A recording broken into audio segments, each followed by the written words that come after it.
మెజార్టీగా రాజ్యాధికారం కార్యక్రమానికి తిరిగి స్వాగతం. సుభాష్ అన్న గారు మీతో మాట్లాడడానికి విజయవాడ నుంచి శరత్ లైన్లో ఉన్నారు. శరత్ గారు చెప్పండి. శరత్ గారు నమస్కారం. శరత్ చెప్పండి. లైన్ కట్ అయినట్టుందండి. ఓకే, ఖమ్మం నుంచి నాగేశ్వర గారు లైన్లో ఉన్నారు. నాగేశ్వర గారు నేను అవునండి చెప్పండి. నాగేశ్వర గారు చెప్పండి. నేను ఖమ్మం అండి. నా పేరు నాగేశ్వరరావు, ఒక్కవంతు నాగేశ్వరరావు. చెప్పండి సార్. బహుజనుల రాజ్యాధికారం అనే కార్యక్రమం నేను చూస్తున్నా టీవీలో, చాలా మంచిగా ఉన్నా సార్. సుభాష్ గారితో రెండే అడుగుదా ఉన్నా అంటే రాజ్యాధికారం ఎట్లా రావాలో నా సూచన నేను చేస్తాను. నేను ఓసీ కులస్తుండే. ఓకే, మాట్లాడండి. హలో చెప్పండి నాగేశ్వరరావు గారు. రావు గారు చెప్పండి. హలో చెప్పండి రావు గారు. హలో నా ఇప్పుడు సౌండ్ పెట్టండి. హలో, మీ టీవీ వాళ్ళని తగ్గించండి నాగేశ్వర గారు. తగ్గించామండి. మీరు తగ్గించండి, ఫోన్లో డైరెక్ట్గా మాట్లాడండి. సార్ ఇవ్వండి. హలో చెప్పండి నాగేశ్వర గారు. ఏం లేదు సార్, బహుజన రాజ్యాధికారం కావాలంటే బాగా విలేజెస్ లో మాక్సిమం ఎస్సీ ఎస్టీ బీసీ మైనారిటీలో చైతన్యం చేస్తారు సార్. ఇప్పుడు ఈ కార్యక్రమంలో మంచిగానే ఉన్నది, చాలా గొప్పగా చెప్తున్నారు సుభాష్ గారు, చాలా సంతోషం. నేను కూడా ఓసీ కులస్తుండే. నేను బిఎస్పీ రిటైర్డ్ పర్సన్ గా నేను బిఎస్పీలో చేరి విలేజెస్ లో తిరిగి విలేజ్ లో చైతన్యం తీసుకొచ్చిన రోజు ఈ బహుజన రాజ్యాధికారం తొందరగా దక్కింది సార్. చాలా వరకు టౌన్లలోనూ ప్రచారాలు చెప్తున్నారు కానీ విలేజ్ నూకంటి కార్నర్కి వెళ్ళటం లేదు. ఆ సంఘాలతో మాట్లాడటం లేదు. అక్కడ కార్యక్రమాలు చేస్తే వస్తుంది, కొంతమంది చేస్తున్నారు కానీ అది విస్తృత స్థాయిలో చర్చలు జరగదు సార్. విలేజ్ లెవెల్లో జరిగితే డెఫినెట్ రాజ్యాధికారం అది తొందరలో వస్తుంది.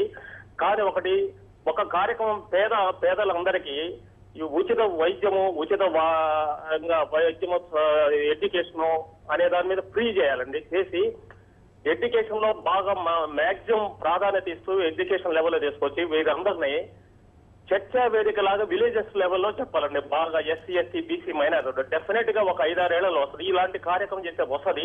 రాకుండా ఈ రకంగా అణచివేతకు గురైతే అతి తొందరలో విప్లవం వస్తుంది. విప్లవం రావడం వల్ల ఈ మాలాంటి అగ్రకుల వాళ్ళు కూడా మేము కూడా ఇబ్బంది పడి వస్తున్నాం.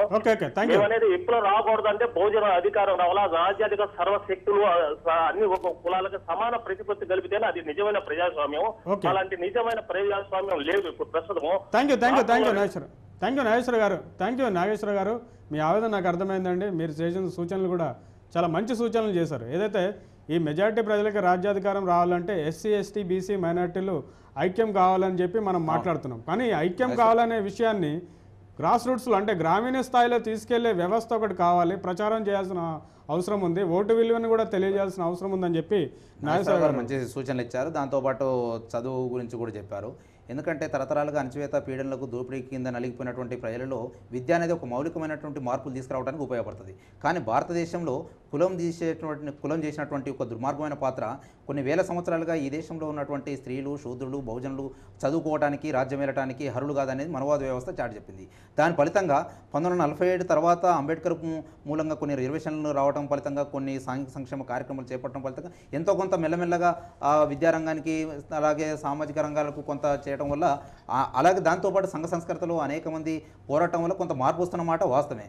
కానీ ఈరోజు కూడా విద్య మొత్తం కూడా సంపన్న వర్గాలకు లేకుంటే కార్పొరేట్ సంస్థలకే పరిమితం కావడం వల్ల ఎస్సీ ఎస్టీ బీసీలు ప్రధానంగా చదువుకోవడానికి వీలు లేకుండా పోయింది. విద్య మాత్రమే చైతన్యాన్ని పెంచి పోషిస్తుంది, సందేహం లేదు. కానీ విద్య ఈరోజు ప్రజలకు అందుబాటులో లేకుండా చేసే ఒక కుట్ర జరుగుతుంది. దాంతోపాటు గ్రామాలలో ఈరోజు కూడా భూస్వామ్య అగ్రకుల భావజాలం వాళ్ళ ఆధిపత్యం బలంగా కొనసాగుతుంది. దీని ఫలితంగానే ఇంతకాలం అణచివేతకు గురైనటువంటి పీడిత కులాలు ఇప్పుడిప్పుడు మాత్రమే ఒక రాజ్యాధికారంలో మాకు మిగతా ఏవి కూడా పరిష్కారం కాదు. రాజ్యాధికారం అనేది కీలకమైనటువంటి బండికి ఇరుసు లాంటిది. దాంట్లో మేము భాగస్వామ్యం అయినప్పుడు మాత్రమే మాకు ఈ సమాజంలో ఉన్నటువంటి ఒక ఆత్మగౌరవం వస్తుంది, సమాజంలో ఉన్న సంపద మీద ఆధిపత్యం వస్తుంది, సమాజంలో మేము కూడా మనుషులుగా తలెత్తుకోవడానికి అంబేద్కర్ గారు చెప్పిన ఏదైతే అన్ని సమస్యలకు పరిష్కారం మాస్టర్ కీ కూడా అక్కడే ఉంది. ఎక్కడ రాజ్యాధికారంలో ఎవరైతే ఉంటారో మీరు చూడండి. 1947కు ముందు ఈ దేశంలో ఉన్నటువంటి ఈ అగ్రకులాలుగా చెప్పబడుతున్న ఇప్పుడు ఆంధ్రప్రదేశ్లో ఉన్నటువంటి అగ్రకులాలుగా 2-3 కులాలు ఉన్నాయిగా. ఆ కులాలు కూడా ఒకప్పుడు శూద్ర అగ్రకులాలే. బ్రాహ్మణయ్య భావజాలం కింద నలిగిపోయినటువంటి వాళ్ళే కమ్మలు కావచ్చు, రెడ్లు కావచ్చు, ఇక్కడ నలిగిపోయిన వాళ్ళే. కానీ మెల్లమెల్లగా రాజ్యాధికారంలో ఆంధ్రప్రదేశ్లో వాళ్ళు అగ్రశ్రేణికి స్థాయికి చేరుకున్నారు. వాళ్ళ చేయి ఈరోజు మొత్తం కూడా 6 కులాలకు మాత్రమే అధికారం పరిమితం కావడం వల్ల అంతకుముందు అగ్రకుల ఆధిపత్యం కొనసాగించినటువంటి ఒక ప్రధానమైన కులాన్ని కూడా పక్కకు నెట్టేసి ఈరోజు 2 కులాలు 7% ఉన్న వాళ్ళకు 100కు పైగా సీట్లు ఉన్నాయి. 3% లేనటువంటి ఇంకో ఒక కులానికి ఇవాళ 90 సీట్లకు పైగా అసెంబ్లీలు ఉన్నాయి. అసలు అసెంబ్లీలో ఉన్నది ప్రజాస్వామ్యమా లేకుంటే అగ్రకుల స్వామ్యమా అని నేను నిలదీస్తాను. ఓకే ఓకే మీతో మాట్లాడడానికి విజయవాడ నుంచి రమేష్ లైన్లో ఉన్నారు. రమేష్ గారు నమస్కారం. గుడ్ మార్నింగ్ అండి. రమేష్ చెప్పండి. సార్ నమస్తే సార్. నమస్తే అండి. నేను సుభాష్ అన్నతో మాట్లాడదాం. మాట్లాడండి అన్నా చెప్పండి. నమస్తే అన్న. నమస్కారం. నమస్తే అన్న. చెప్పు రమేష్ అన్న చెప్పండి. మీరు వర్గ పోరాటం నుంచి కుల దృక్పథానికి వచ్చినందుకు మీకు అభినందనలు అన్న. అన్నా కమ్యూనిస్ట్ పార్టీ ఈ రోజుకి కూడా వర్గ పోరాటం చేస్తానంటుంది. అన్నా కులం అనే దాన్ని దగ్గరకు రానియకుండా చేసింది. ఈ రోజు కూడా కమ్యూనిస్ట్ పార్టీలు అన్నా కులాన్ని సంబంధించి ఎస్సీ ఎస్టీ బీసీ మైనార్టీలకు సంబంధించిన ఒక వేదికను ఏర్పాటు చేసి వాళ్లతోనే దళితుల పక్షాన మాట్లాడనీయకుండా అగ్రకుల స్వభావాన్ని ఈ రోజుకి కొనసాగిస్తున్న పరిస్థితి నేటికి ఉంది. మరి ఇలాంటి పరిస్థితుల్లో కుల వ్యవస్థ మీద పోరాటం చేయాలన్న బాబాసాహెబ్ అంబేద్కర్ ని ఈ రోజుకి కమ్యూనిస్ట్ పార్టీలు యాక్సెప్ట్ చేయట్లేదు. మరి మనం కుల వ్యవస్థని కుల నిర్మూలన చేయాలన్నా, మనం కులంలో ఒక భాగస్వామ్యం కావాలన్నా మన పరిస్థితి ఏంటనేది నేను ఒకసారి మిమ్మల్ని అడగదలుచుకున్నానన్న. Okay okay thank you Ramesh garu. అలాగే మీతో మాట్లాడడానికి ఏలూరు నుంచి రాజేంద్ర ప్రసాద్ లైన్లో ఉన్నారు. రాజేంద్ర ప్రసాద్ గారు చెప్పండి. ప్రసాద్ గారు చెప్పండి. సార్ నమస్కారం అండి. నమస్కారం సార్. సార్ ఇప్పుడు మీ టీవీ వాల్యూమ్ తగ్గించండి ప్రసాద్ గారు. ఓకే తగ్గించి మీరు డైరెక్ట్గా ఫోన్లో మాట్లాడండి. ప్రస్తుతం మనం అంతా కూడా ఇప్పుడు దళిత బహుజనులకు రాజ్యాధికారం అంటున్నారు, లేదా రిజర్వేషన్ మీద పోరాటం అంటున్నారండి. దళిత బహుజనుల్లో ఏ వర్గానికి రాజ్యాధికారం ఇవ్వాలి? ఇప్పుడు భూములు ఈ పరిశ్రమలన్నీ ఒక చేతి మీద ఉన్నాయి. ఇదంతా మీరు అదంటే కొద్దిగా ఇవ్వట్లేదండి. ఏమన్నారు ఇప్పుడు నల్ల కుబేర్లకి మేము క్షమాభిక్ష పెడతాము. వేల కోట్లు కదండి, కోట్లే, లక్షల కోట్లు కూడా దాటిపోయి కోట్ల రూపాయలు అది కొద్ది మంది చేతుల్లో ఉన్నది. అది మెజారిటీ చేతుల్లోనేమో డబ్బు అంత పేదరికం ఉంది. ఈ రోజు కూడా ఆహార పదార్థాలు విసిరైతే తినేవాళ్ళు ఉన్నారండి. ఈ పరిస్థితుల్లో ప్రతి ధనవంతుల్ని మనం వదిలేసి ఇంకా రిజర్వేషన్లు ఈ ఏంకైనా పరిస్థితులు ఆ కోణంలో ఆలోచిస్తే ఎంతకాలం మనం చేయాల్సిన వాళ్ళు ఏదైతే కోరుకుంటున్నారో మన నుంచి మనం చేసి పెట్టేస్తున్నాం వాళ్ళకి శుభ్రంగా. మన ఆలోచనలు ఎలా ఉండాలో వాళ్ళు నిర్దేశిస్తాం. మనం తక్కువ విస్తరణలో పెట్టి వాళ్ళకి వడ్డీని చేసి మనం పెట్టేస్తున్నాం. కొంతకాలం మీరు రిజర్వేషన్ అంటూనే ఉన్నారా, మేము పెంచుతూనే ఉంటాం. రాజ్యాధికారం అంటారా, మేము ఇస్తాం. మీలో మా రకాల వర్గాలు ఉన్నాయి, మాకు మా మనుషులు ఉంటారు, వాళ్ళకి రాజ్యాధికారం ఇస్తాం. అంతే తప్ప మొత్తం భూములు పరిశ్రమలు ఈ ఆర్థిక సమానత్వం కావాలని కరెక్ట్ నోరెత్తారంటే మాత్రం వేరేగా ఉంటది. కావాలంటే మేము విరాళాలు కూడా ఇవ్వగలం, మిమ్మల్ని పెంచి పోషిస్తాం మీ సంస్థలు అని చెప్తే పరిస్థితి వచ్చేసింది. అది మనం చేసి పెట్టేస్తున్నాం, మనమే చేసి పెడుతున్నాం సార్. అది okay thank you Rajendra Prasad గారు, మీరు కాల్ చేసినందుకు థ్యాంక్ యూ రాజేంద్ర ప్రసాద్ గారు. మీ ఆవేదన నాకు అర్థమైందండి. మీరు చాలా బాగా పరిశీలించి బాగా దాని సారాన్ని తీసుకొని మాట్లాడారు, చాలా బాగా మాట్లాడారు. జరుగుతున్న వాస్తవాన్ని మీరు ఒకసారి మాకు గుర్తు చేశారు. మళ్ళీ మీరు చెప్పండి, రమేష్ గారు ఏమడిగారంటే విజయవాడ నుంచి కుల వ్యవస్థ ఇంకా కులం వర్గ పోరాటం అంటున్నారు, కానీ ఈ కులం ఇంకా ఉంది.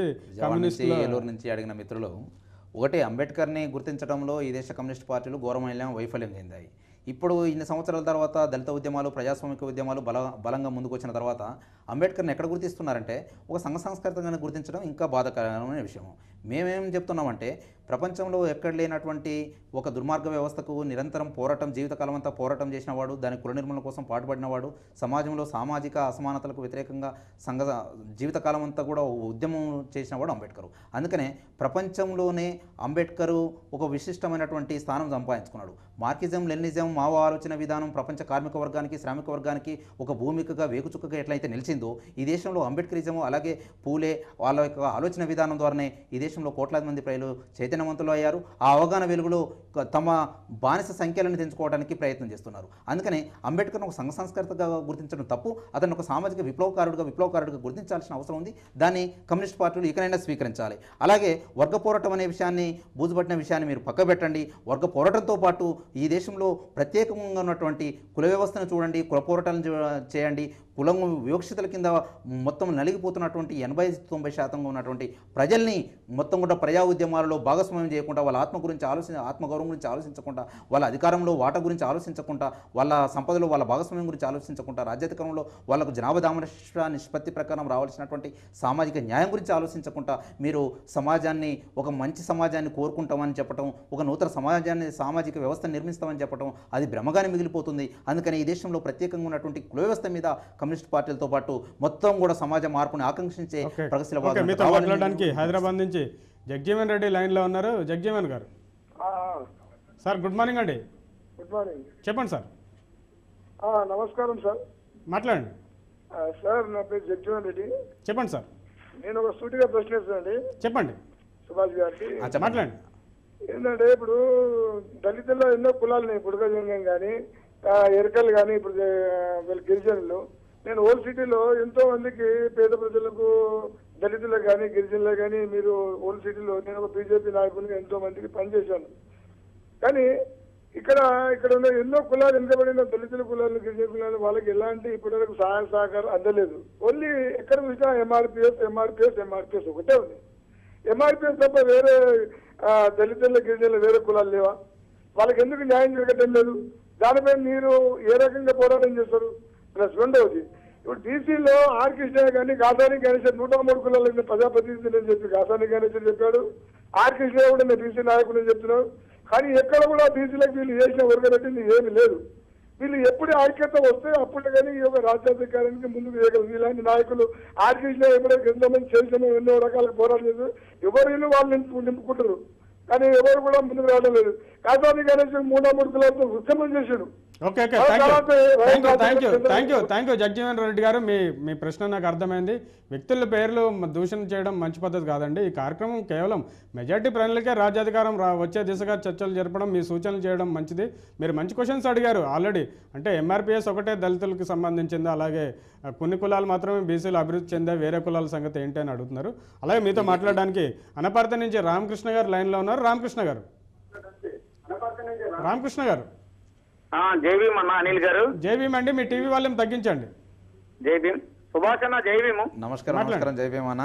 జై భీమ్ అన్న. చెప్పనా అన్న, ఈవేళ దళిత బహుజనులకు రాజకీయ అధికారం కావాలని మేధావర్గం నాయకులు మాట్లాడటానికి మరి TV1 వారు అవకాశం కల్పిస్తాం. వారికి ఎంతో కృతజ్ఞతలు. ఈవేళ దళిత నాయకులు ఎవరైనా, బహుజనులు స్వతంత్రులుగా నాయకత్వం చేయాలి, బహుజనులకు రాజకీయ అధికారం కావాలి అని ఎవరైనా రోడ్డు మీదకి వచ్చి యుద్ధం చేసినట్లయితే ఏ అగ్రవర్ణ రాజకీయ పార్టీలు వాళ్ళకి నాయకత్వాలను యాక్సెప్ట్ చెయ్యవు. వాళ్ళ నాయకత్వం తుంగలో దొక్కడాకే ప్రయత్నిస్తున్నాయి. ఈవేళ మీరు ఒక సిపిఐ గారు చక్కగా మీరు వచ్చి చెప్పారు. సిపిఐఎంఎల్ లో దళితులను ఎంతవరకు యాక్సెప్ట్ చేస్తూ నాయకులుగా తీసుకుంటున్నారు? ఎందుకంటే నేను చూసాను, మా ఏరియాలో కూడా సిపిఐకి సంబంధించిన చాలా మంది నాయకులు ఉన్నారు. ఎప్పుడు నాయకత్వంలో అగ్రవర్ణాలను కూర్చోబెట్టే సీట్లో దళితుల్ని ఏదో కార్యకర్తలుగా ఉపయోగించుకుంటున్నారు. దళితుల నాయకుల మీద, దళితులను వేదికల మీద చూపిస్తారే. బహుజనులు ఎవరైతే ఉన్నారో వేదికల మీద చూపిస్తలేరు నాయకులుగా. అంటే మరి ఎందుకు చూపిస్తలేదు? మరి పని దాకా చూపిస్తలేదు. ఇందాక మీరు అన్నారు సమర్థత కోసం కానీ, ప్రతిభ కోసం కానీ, డిగ్రీలు కాదని.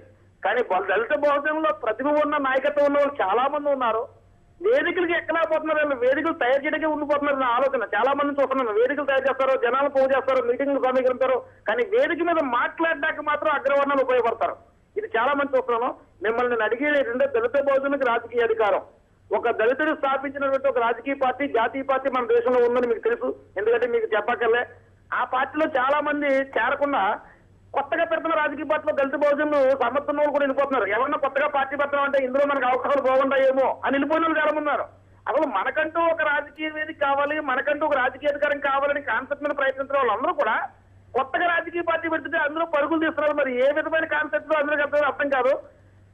ఒకటే గ్రామీణ స్థాయిలో దళిత బహుజనులకు రాజకీయ అధికారం కావాలని ఎంతమంది అయితే కష్టపడుతున్నారో వాళ్ళందరికీ ఓటుని ఎడ్యుకేట్ చేయడం కోసం మరి TV1 వారు అసలు ఈ కార్యక్రమం ఓటుని ఎడ్యుకేట్ చేస్తూ ఓటుని, ఓన్లీ ఓటుని మరి కాన్సీరామ్ కూడా ఒకటి అన్నారు, మీ ఓటు కూతురుతో సమానం, అమ్ముకోవద్దు అంటే మీ సొంత కూతురుతో సమానం. ఆ టైటిల్ మానసికంగా కూడా సైకాలజీగా కూడా ప్రతి ఒక్కరికి కుదిపేస్తుంది. ఓటును అమ్ముకోవద్దు కూతురు ఉంటుంది. దళిత బహుజనులకు రాజకీయ అధికారం కావాలంటే మాది ఒకే ఒక ఆలోచన, ఇవాళ దళిత మేధావులు ఏ రాజకీయ పార్టీలో పనిచేస్తున్నారో స్వతంత్రులుగా పనిచేయండి. దళిత బహుజనులకు అవసరమైతే ఒక వేదిక మీదకి వస్తే మంచిది. మన ఆంధ్రప్రదేశ్ లో అన్ని రాజకీయ పార్టీలు ఉన్నారు. థ్యాంక్ యూ రామకృష్ణ గారు, చాలా మంచి ప్రశ్నలు లేవనెత్తారు మీరు. చెప్పండి, సిపిఐఎంఎల్లో కూడా దళితులు ఉన్నారు కానీ వాళ్ళు కేవలం కార్యకర్తలుగానే ఉన్నారు, నాయకులుగా ఎదగలేకపోతున్నారని ఆనపర్తి నుంచి రామకృష్ణ గారు మిమ్మల్ని ఒక రాజకీయ పార్టీ కాదండి, ప్రధానంగా ఈరోజు దేశంలో రాష్ట్రంలో కొనసాగుతున్న అనేక రాజకీయ పార్టీలు పల్లకి మోసే బోయిలుగానే మొత్తం కూడా ఓట్లేసే యంత్రాలుగానే దళిత భోజనాన్ని వాడుకుంటున్న పరిస్థితి ఉంది.